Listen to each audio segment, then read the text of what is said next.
Jangan ada yang rusak pahala amal kita. Sehingga itulah yang disebut ikhlas, bersih karena Allah, yaitu sesuai dengan perintah Allah tadi, ubudu rabbakum. Bertauhidlah kalian dalam menyembah Tuhanmu. Ikhlas hanya karena Allah saja. Ya Allah, aku melangkahkan kaki.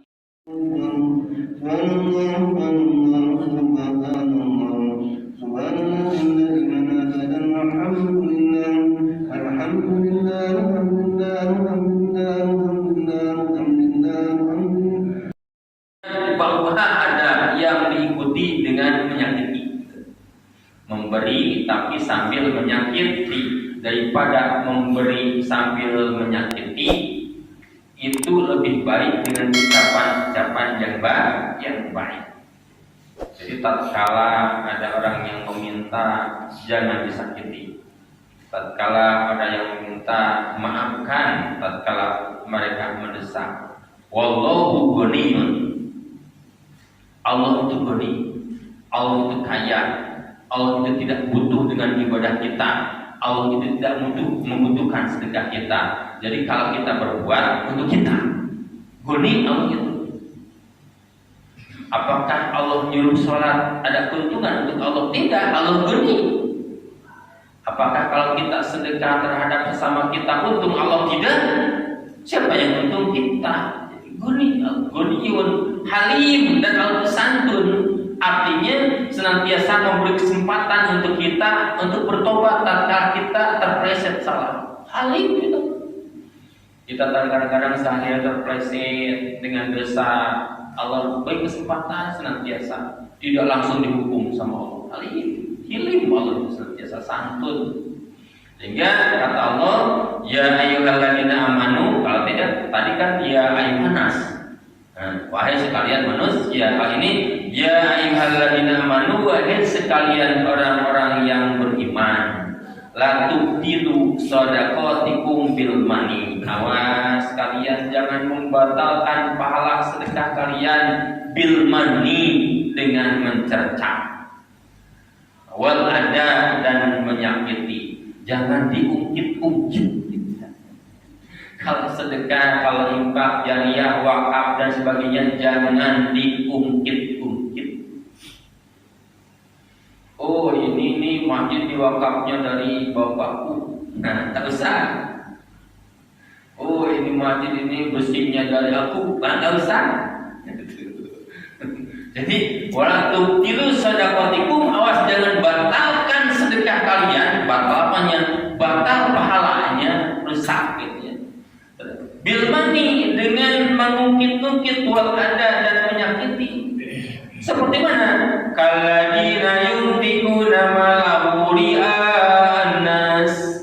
Kalladi seperti orang yunfiqu yang menginfakkan malahu pada hartanya, seperti orang yang menginfakkan hartanya ria'an nas, pamer terhadap sesama manusia. Ria pamer, ingin dipuji atau takut dengan orang, ya ria. Namanya ria itu malu karena orang, bukan malu karena Allah. Takut karena orang, ingin dipuji orang, itu udah ria.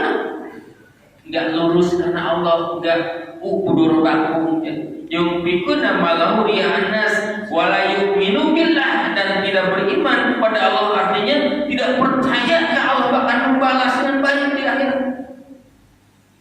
Wal yaumil akhir, dan pada di sini ada bahasa wala yu'minu billahi wa yaumil akhir. Kenapa Allah mengatakan tidak beriman pada akhir? Karena kalau kita beramal, kalau kita percaya bahwa yaumil akhir itu ada, berarti kita yakin pahala itu ada, maka sungguh-sungguh kita menjaganya untuk mendapatkan pahala akhirat.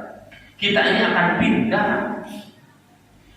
Maka apa yang kita perbuat sekarang di alam dunia ini akan menjadi kenikmatan, yaitu pada yaumil akhir.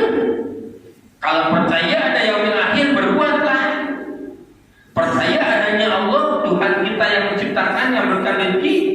Gunakan apapun yang Allah berikan berupa nikmat, bukan karunia Allah, untuk hidup kita yang sesungguhnya, yaitu akhirat, yaumil akhir. Sehingga kata Allah, pamasaluhu kamasali sofwanin alai turabun pasobahu wabilung patarakahu solda. Jadi amal orang yang seperti tadi, amal orang yang riya, amal orang yang bukan karena Allah, ibadahnya tidak bertauhid, tidak mengesahkan Allah, kata Allah, kamasali sofwan, itu diumpamakan seperti batu yang sangat licin, batu yang sangat licin. Nah, alahi turab, di atasnya itu ada turab, ada tanah. Di atas batu licin ada tanah. Fa'asobahu wabilun, lalu tertimpa hujan besar, wabil hujan besar, hujan deras. Fatarakahu solda, maka akan meninggalkan licin lagi. Amal yang seperti itu adalah seperti tanah di atas batu yang licin, tertimpa hujan yang besar, maka batu itu bersih lagi, licin lagi. Amal kita seakan-akan tak beramal, tak berbuat, maka berbuatlah, karena amal itu bahasa Arab, bahasa kita berbuat. Berbuat artinya bekerja karena Allah, mengerjakan sholat, mengerjakan sedekah, menyantuni anak yatim dan sebagainya. Itu adalah perbuatan yang Allah akan bayar tadi. Maka harus selamat dari mana wal ada, apa mana mencerca, mengungkit-ungkitnya, memamerkannya di hadapan orang, ria, gitu kan, ria. Sehingga kita harus bersih dari itu supaya kita, amal kita jadi keselamatan di dunia sampai akhirat nanti. Tidak seperti tadi, tidak seperti air di atas daun keladi. Kalau di sini ibaratnya tidak seperti tanah di atas batu yang licin, tertimpa hujan besar maka meninggalkan licin lagi. Layak diruna ala syai'in, tidak kuasa menahan sedikit pun pahala mimma kasabu, dari apa-apa yang diusahakannya. Jadi bekerja keras tapi tidak ada nilai, sholat, zakat, puasa, haji, tapi bagaikan tidak berbuat apa-apa. Gitu, kalau begitu itu. Wallahu la yahdil qaumil kafirin, kata Allah di kaum. Wallahu la yahdi, Allah tidak akan memberikan petunjuk hidayah al-qaumal kafir, terhadap kaum-kaum yang kafir. Artinya kaum-kaum yang ingkar terhadap adanya Allah, adanya hari kiamat, adanya pahala, adanya alam-alam gaib yang belum pernah kita lihat, tidak percaya, maka Allah tidak akan berikan hidayah. Maka alhamdulillah, bersyukur kepada Allah, kita dijadikan orang-orang yang percaya, betul, percaya adanya pahala, sehingga kita berangkat beriktikaf di masjid ini, kita membaca satu ayat, dua ayat dari Al-Quran ini. Mudah-mudahan tambah teguhlah amal sehari-hari kita, tambah pandai meraih pahala di sisi Allah Subhanahu wa ta'ala.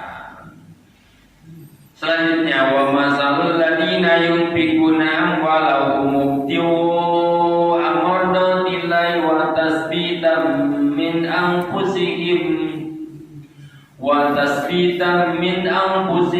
kamasali jannatin mirabatin asabaha wabilun fa'atat ukulaha difain fa'in lam yusibha wabilun fatal wallahu bima ta'maluna basir. Wa masalul ladina yunfikuna amwalahum ibtigu amardillah, perumpamaan orang-orang yang membelanjakan hartanya, menginfakkan hartanya, dan membelanjakannya itu, berinfaknya itu ibtigoan mardillah, mencari keridhaan Allah, mengejar pahala di sisi Allah, jadi cari muka di hadapan Allah, ibtigoan mardillah, wa tasbitan, dan teguh kuat hatinya, keimanannya itu, min anfusihim, dan di jiwanya itu kamasali habbatin, kamasali jannatin, itu seperti atau perumpamanya itu seperti suatu taman, suatu kebun birobah yang ada di dataran tinggi Robwa. Asobaha wabilin, lalu menimpa pada taman itu pada kebun itu wabilun, hujan yang deras. Pa'atat ukulaha dipain, kebun yang di dataran tinggi tertimpa hujan deras. Pa'atat ukulaha dipain, maka akan menimbulkan panen yang berlipat ganda. Amal ibadah atau impak yang ikhlas akan subur. Patat ukulaha difain, artinya berimpak yang besar, maka akan menimbulkan pahala-pahala yang difain berlipat ganda. Fa'ila musibha wabilun patol, lalu apabila tidak tertimpa hujan besar, tapi hanya tertimpa hujan gerimis, tetap panen yang besar. Jadi artinya mau berimpak yang besar, mau impak yang kecil, tapi impaknya intigul an mardotillah akan menimbulkan pahala yang luar biasa. Jadi bersihkan hati hanya karena Allah. Wallahu bima ta'maluna basir, kata Allah. Wallahu, dan Allah itu bima ta'malun, dengan apa-apa yang kalian berbuat, kalian beramal, kata Allah. Basir, Allah itu basir. Apa basir? Waspada, Allah itu melihat, Allah itu tahu, tidak akan salah menuliskan. Basir. Sehingga karena Allah itu basir, hati-hatilah kita dalam berbuat. Karena Allah itu melihat, kalau Allah itu tahu perbuatan kita, dimanapun kita perbuatan kita berusaha untuk memiliki nilai ibadah yang Allah akan bayar. Apapun, jangankan amal akhirat, amal dunia pun akan jadi pahala. Makan saja makan, kalau ikhlas makannya karena Allah, supaya kita kuat sholat, supaya sehat, kita bisa beramal, maka akan menjadi amalan akhirat.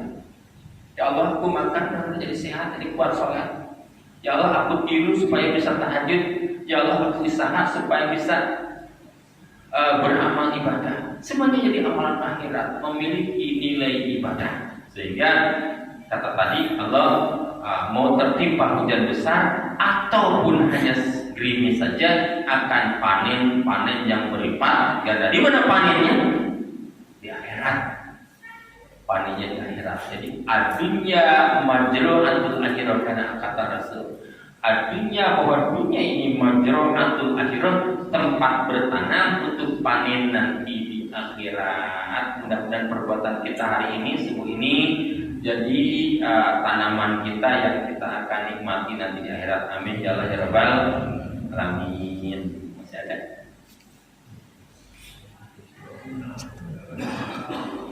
Ya, kalau waktunya mungkin supaya ada apa saya jawab, silakan. Walaupun saya ini kalau misalkan tahu saya jawab, kalau tidak tahu saya tawakuf saja, nggak takut ditanya.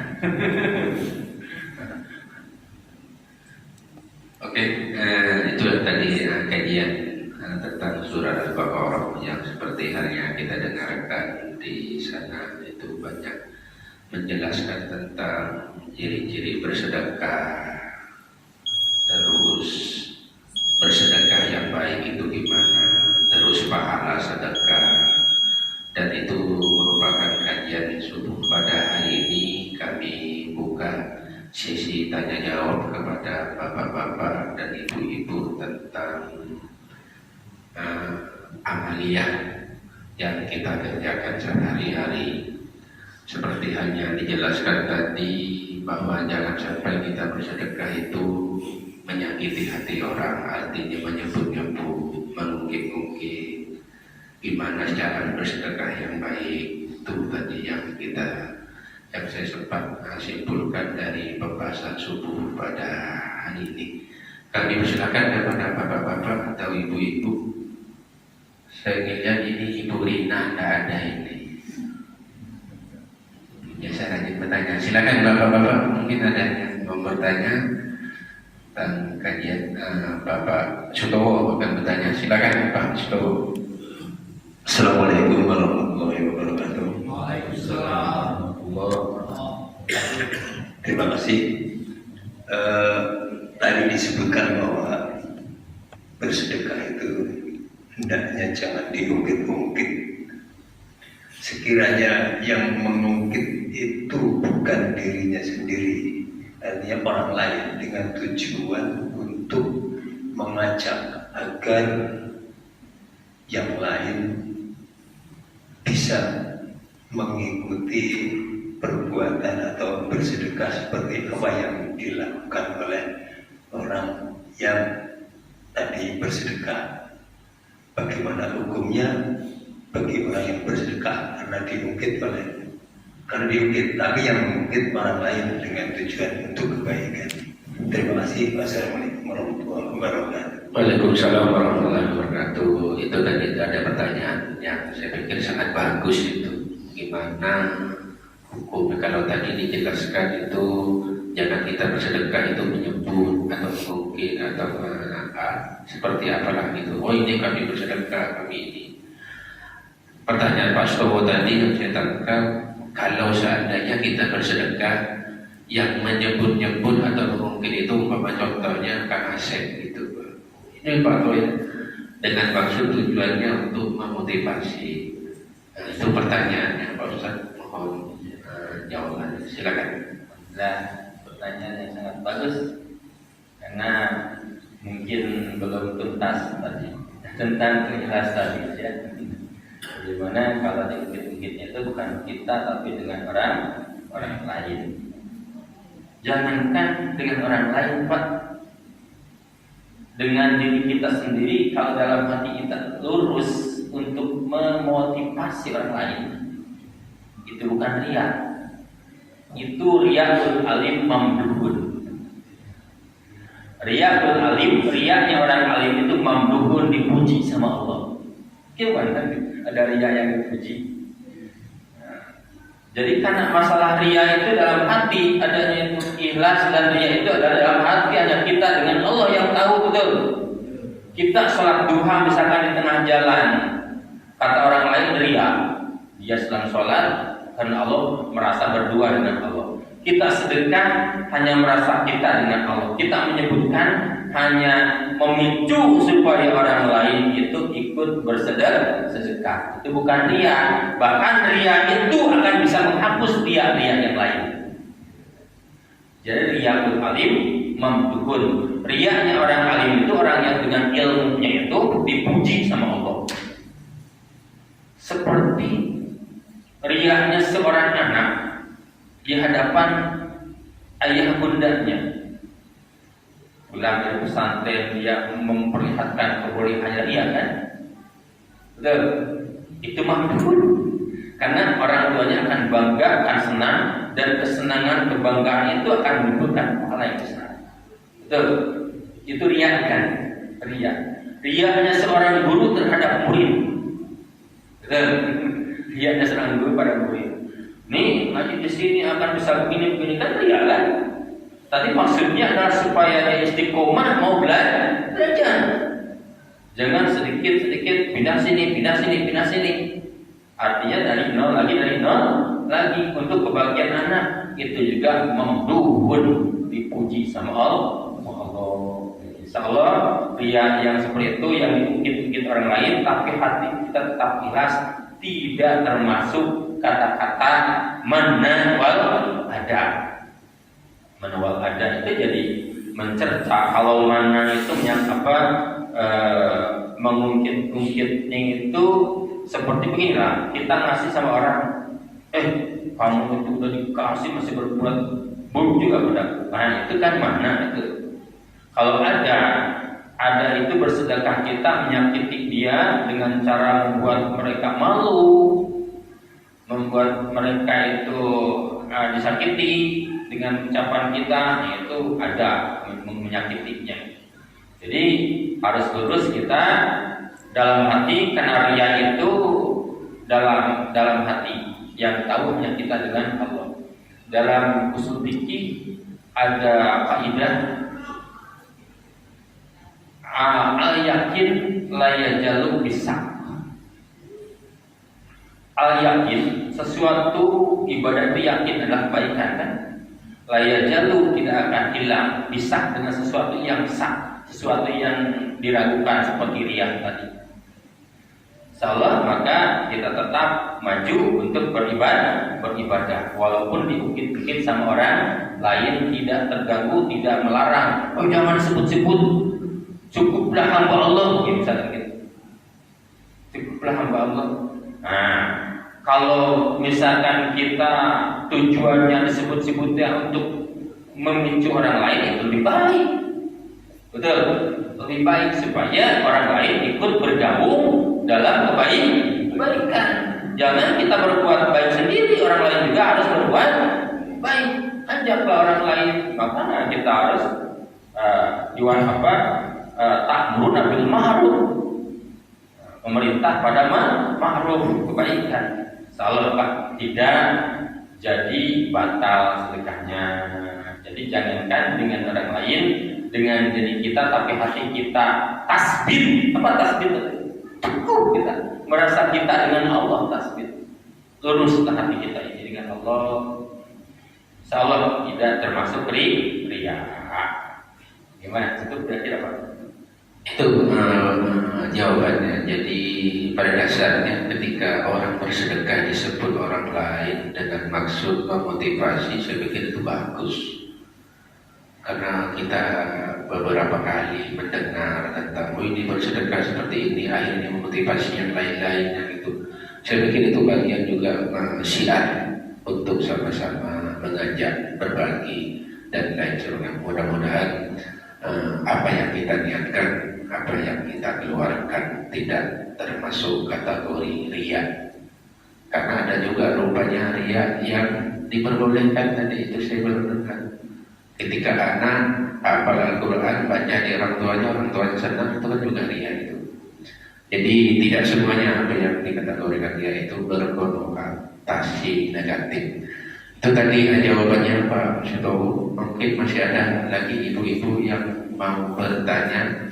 Kita buka satu pertanyaan lagi sebelum kita tutup pengajian pada pagi hari ini, dan kita lanjutkan dengan sholat subuh.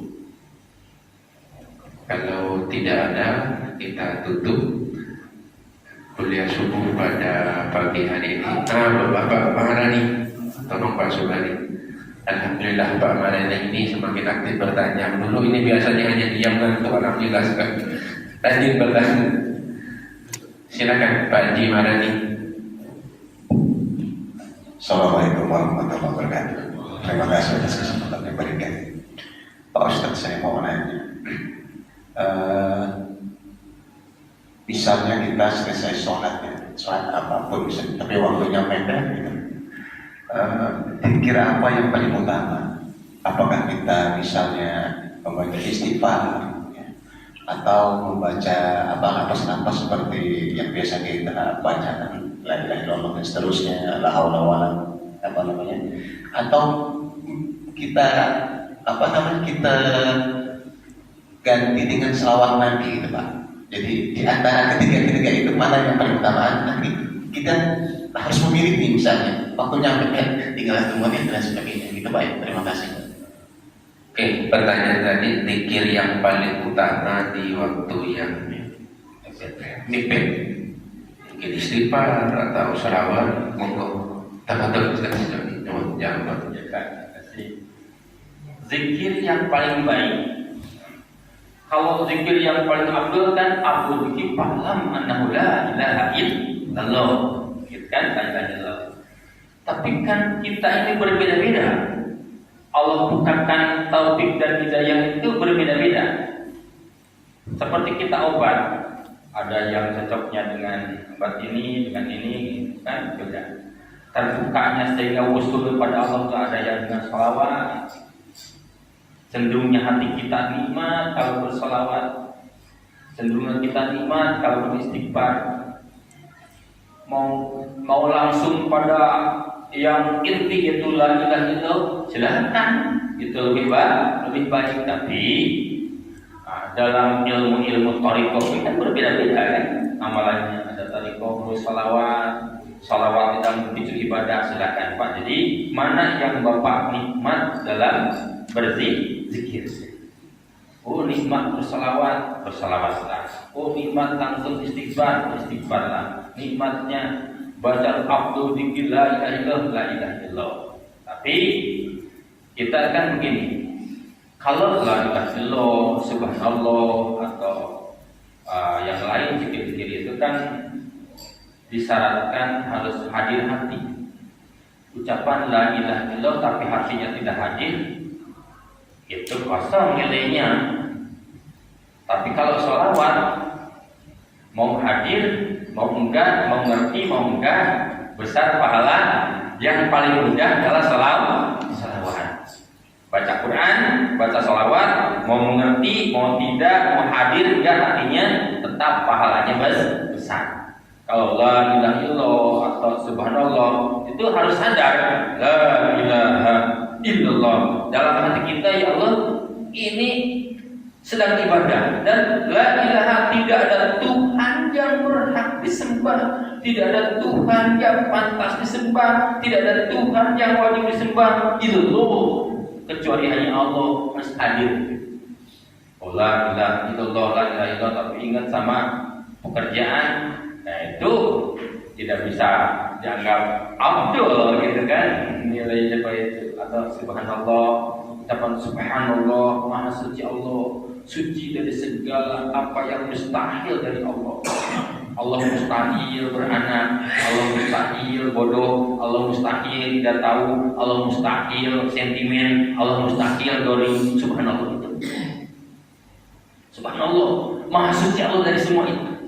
Nah, kalau terasa gitu, ya itulah yang abdulnya zikir. Maka silakan yang mana zikir Bapak yang nikmat, merasa nikmat. Karena kadang-kadang kita sedang apa, kita sama Allah itu pertolongan Allah sehingga hati kita rasa dekat, bahkan sampai memunculkan air mata. Kadang-kadang kita sedang sepele gitu kan.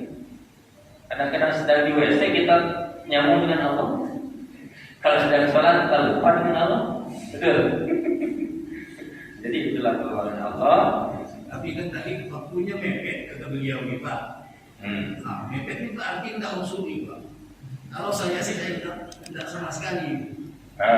Mepet. Kalau kerjaannya mepet, terburu-buru itu sebenarnya memang tidak ada. Kalau waktu zikir kan tidak ada batasan waktu Pak ya. Sholat mungkin mepet sholatnya, sedikit lagi untuk sholatnya. Baru juga assalamualaikum, udah asar lagi dulu. Assalamualaikum. Apakah zikir itu mepet? Enggak. Zikirnya enggak mepet, sholatnya yang mepet, betul. Nah, kalau zikirnya enggak. Zikirnya itu Bapak sambil mengejar bekerja, sambil jalan pun bisa. Allah itu kan zikir. Nyebutkan Allah saja udah zikir. Allah. Apa bukan zikir itu? Besar pahalanya, apalagi la ilaha illallah, la ilaha. Allah perintahkan bahwa asmaul husna. Allah itu memiliki asmaul husna. Pada kita berdoalah, berzikirlah dengan nama-nama Allah. Apalagi kalau kita menyebutkan Allah, maka tadi saya katakan bedalah kalau orang berdoa wahai Tuhan dengan ucapan ya Allah, karena perintahnya adalah menyebutkan nama Allah. Tidak Pak ya. Jadi yang mana saja dalam waktu yang mepet itu Bapak langsung dengan intinya la ilaha illallah, memang Bapak sangat pandai mengkondisikan hati gitu kan. Karena yang enggak pandai tetaplah lewat itu la ilaha illallah, tapi hati kemana? Gitu. Itulah yang kurang nilai zikirnya apabila kita zikir itu hatinya kosong. Yang paling mudah adalah selawat. Sambil kita pikiran kemana-mana, selawat itu tetap berpahala. Gitu Pak. Oke, demikian tadi jawabannya Pak Haji Maradi. Jadi pada intinya zikir yang mimpin itu tergantung suasana hati, di mana yang paling mengena itu Pak. Saya pikir itu yang tadi disampaikan inti pokoknya dari jawaban dari Ustaz Ahmad Mukarram. Demikian kita tutup pada kuliah subuh pada pagi hari ini. Sebelum kita tutup, kita memohon agar pengajian subuh pada hari ini ditutup juga dengan doa. Mudah-mudahan apa yang kita dengarkan dari ba'da subuh sampai sekarang menjadi penambahan ilmu pengetahuan kita yang awalnya tidak tahu menjadi tahu, dan mudah-mudahan dengan sedikit bersabarnya kita masih duduk di masjid ini guna menunggu waktu subuh dapat pahala yang telah digambarkan oleh sabda Nabi Muhammad SAW. Oleh sebab itu maka kami mohon ditutup dengan doa. Ustaz, itu acara pada subuh hari ini, kurang dan lebihnya kami mohon maaf. Billahi taufiq wal hidayah. Assalamualaikum warahmatullahi wabarakatuh. Bila kita tata hati kita sudah terasa bahwa adalah suatu ketaatan pada Allah. Mudah-mudahan apapun yang kita impikan, cita-cita kita, anak kita yang sedang mencari ilmu dan mendapat ilmu yang banyak, kita yang sedang berusaha mencari nafkah, dapat rezeki yang subur, yang halal, yang berkah. Ya mudah-mudahan turunan-turunan kita, baik turunan yang sudah lahir ke dunia ini ataupun yang belum, jadikan anak-anak yang saleh, yang salihah, yang taat kepada Allah dan Rasulnya, dan bisa membahagiakan kepada kita selaku orang tuanya. Ya Allah, yang berhajat fi hajatina, biberikanlah semoga ijabah wa sakal fadilah wa barakah bi barakati sayyidina Muhammad bin sallallahu alaihi wasallam wa barakatuhul Quran al-Fatihah. A'udzubillahi minasyaitonir rajim. Bismillahirrahmanirrahim. Alhamdulillahirabbil alamin, maliki yaumiddin. Iyyaka na'budu wa iyyaka nasta'in. Ihdinas siratal mustaqim. Siratal ladzina an'amta 'alaihim ghairil maghdubi 'alaihim waladdallin. Allahumma shalli ala sayyidina wa syafi'ina wa maulana Muhammad wa sallim wa tabaraka wa ta'ala kulli sahabati rasulillah. Amin. Alhamdulillah hamdan syakirin hamdan alamin hamdan wa bimajidah ya rabbana lakal kama yanbaghi jalal wajhika wa li sultanika. Allahumma shalli ala Muhammadin salatan tunajjina biha min jamil ahwali wal afat wa taqbilna biha jamil hajat wa tudhhirna biha min jamil sayyi'at wa tarfa'una biha innaka darajat wa tuballighuna bi aqsal ghayati min jamil khairati fil hayat wa qiyamah. Allahumma shalli salatan ala sudurana wa yassir biha umurana wa farij biha umana wa ushif biha umana wa ufir biha umana wa qri biha dinana wa asli biha awalana wa balik biha amalna wa taqabbal biha tawbatana wa ushif biha awbatana wa unsur biha hujjatana wa qahir biha sanatana wa anas biha wasyatana wa arham biha qurbatana wa jalan umurun baina aydina wa min khawfina wa an aymanina wa an syama'ina wa min fawqina wa min tahtina wa fi hayatina wa mautina wa fi kuburina wa hasina wa lasna wa jaya wa kiamati ala rusina wa sakil biha mawajina sanatina wa alim barakati alaina haddana qana biyana wa sayyidina Muhammadan sallallahu alaihi wa sallam. Wa nahnu aminuna mutmainuna qaribuna mustabsirun wa la tufariq bainana wa bainahu hatta tudhilana ma tuharwatu ilaika wal karim ma'aladina namtala. Allahumma inna amana bihi sallallahu alaihi wasallam wa lam narfa ma'ina Allahumma bid'ali ruyati wa sabit qulubana ala mahabbati wa astaqbilna ala sunnati wa tawaffana ala millati wa husna bi jumrati najia wa ilmu kulli wa qana ta'ala qulubuna min mahabbati sallallahu alaihi wasallam yauma la jada wa la mala wa la banin wa na'udul asqawasina bika salawfa wa yassir aina ziyarat haramika wa rahmika bi anfitana wa adim ala iqamata bi haramika wa rahmi sallallahu alaihi wasallam ila natafa. Allahumma inna nastasbihu binaika idwa wa yushifa ilai wa nuksimu bi alaika idwa wa dhumma nuksima bi alai wa natawassalu binaika idwa qabul wa ilai nashku ilaika rabbi qaswatakum bina kaswatakum bina wa tula amal wa fasada amalina wa takasulana li tuati wa hukman al malfati pani amal mustaqali anta Ya Rabbi bika nastansil alaina wa anfusina fangsurna wala fardikana tawakkalu fi salihina wa tahjilna ila barika ya Rabbana wa ila janabi rasulika sallallahu alaihi wasallam faqbina wa bibabika najibu fatatna wa iyyaka nas'aluka fala tuhayyibna Allahumma arham tadarruna wa amin khawfana wa taqabbal amalana wa aslih lana wa ila fitnatika istiqbalana wa ila khalimana wa haqiq bi jihati amana wa haqiq bi sanad ajana hadza duluna tu'ikum bayna yadayka wa halka ya faika amanatana patarabna wa naitana partakabna wa la yasauna ila kafafana ya khair mahmulin akram masdudin innaka ghafurur rahim ya arhamar rahimin alhamdulillahi rabbil alamin taqabbal minkum wa taqabbal ya karim Allahumma shalli ala sayyidina Muhammad